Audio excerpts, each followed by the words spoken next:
Your back affects your daily health. Welcome to another installment of Your Spine, Your Health. Today's segment, T5, is associated, of course, with the one above, T4, and with the one below, T6.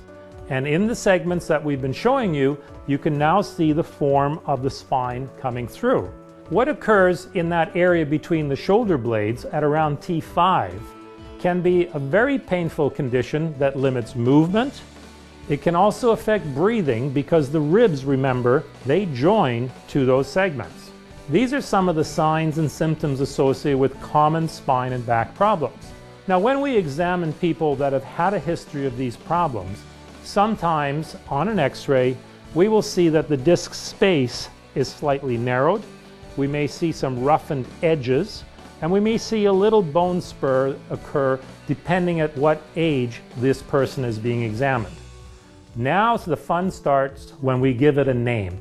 We will call this Ankylosing Spondylitis. We may call it arthritis. It's simply a description of what we're seeing on an X-ray.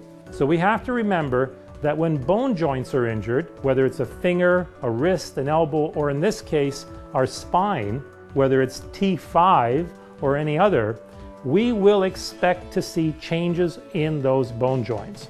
And it's important that we explain it to you, the patient, that this is a natural change after injury. Things that end up in an itis sometimes are more descriptive, and we have to be careful and not leave you with the idea that this is some kind of disease, degeneration, or illness. Because if we do that, you may not start the simple things that are important called prevention. The chief of those, of course, is always exercise. Stretching movements can and do occur no matter what kind of itis you have. So when we talk about things like ankylosing spondylitis, arthritis associated with our spines, yes, there can be some rare diseases associated with that, but for most of us, it's just a physical finding that says, yep, that's where the injury took place.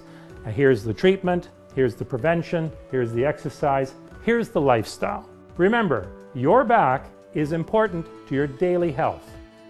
Join me on the next show as we continue our journey down your spine.